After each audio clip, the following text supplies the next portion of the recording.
What is up, everybody? It's 412 Sports Cards here today, back with another video. And today we're going to be talking about what is enough in terms of cards for a PC. What's the ideal number of cards? And should you prioritize quantity or quality? We're going to get into it. Real quick, drop a like, drop a sub if you haven't yet. I really appreciate all you guys doing that. Appreciate the love on the recent videos. But let's get into it. So, quality versus quantity is something that we all differ on, right? And some of us are people that we'd rather have a Rolex. Other of us would rather have 10 lesser watches. There are cases to be made on both sides.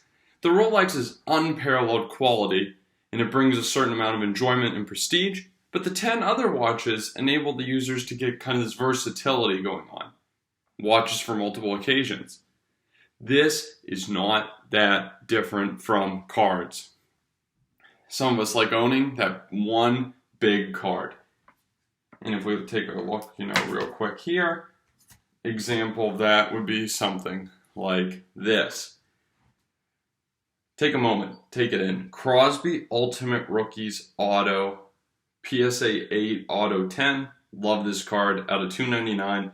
I rarely take this one out just because I like to protect the auto. Still pretty bold. Don't want it to get faded. This is an awesome, awesome card.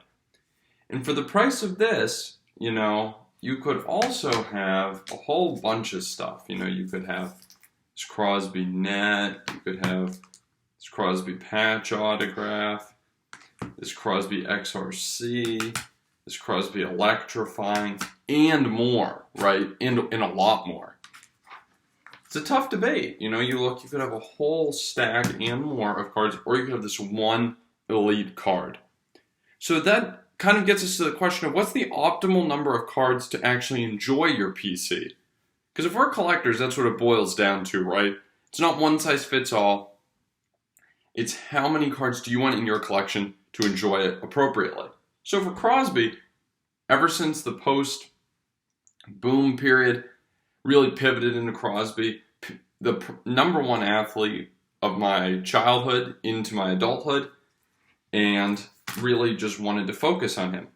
And with that in mind, I can enjoy a lot of cards, right? I enjoy this Ultimate Auto, but I also enjoy flipping through all of these guys. In fact, this net card is something that I chased for a really long time, even after I had a whole bunch of other Crosbys.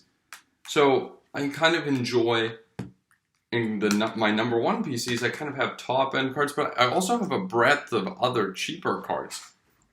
In other words, the optimal number of cards for my Crosby PC is actually pretty high. So I have two big rookie autos, but then, nice parallel, XRC kind of fills that base rookie void, if you will.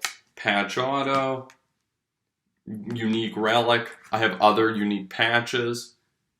Well-rounded PC. But I don't just do this for guys like Crosby. I do it for other core PC players. We're moving down in price, right? But like this Jaren Genesis. I also have this Jaren Game Nights jersey, game-dated memorabilia card. Awesome stuff. And then, if I take a quick look through this pile of cards over here next to my desk, Jaren Pink Ice, Jaren Revolution parallels, including this Lava out of 10.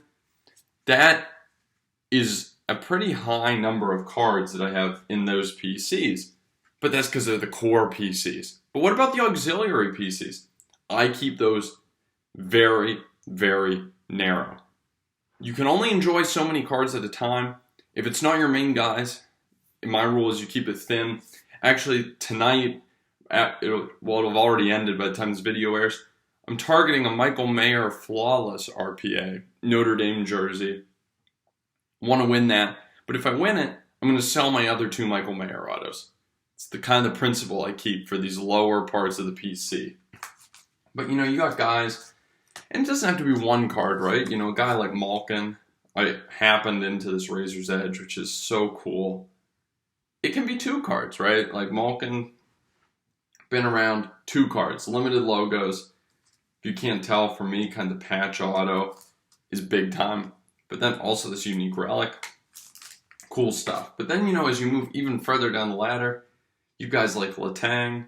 This one auto is all I really ever need of Letang. Looks sweet. I'm very happy. No more needed.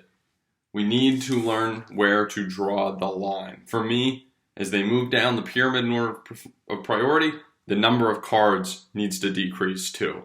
Maybe you differ. But we also need to understand what we're here for. Are we here for the cards, to PC these cards, to stash cards like this or this away in our collections? Are we here for the dopamine hit of the mail day, the excitement of the cards moving in and out of your collection, the constant evolution? We're not all here for the same reasons. It's okay if you're not here to stash cards forever. Lean into it. Know then that maybe that one big card isn't the approach you want. You want to try to focus on more mail days, more smaller cards. Heck, we all enjoy mail days time and again.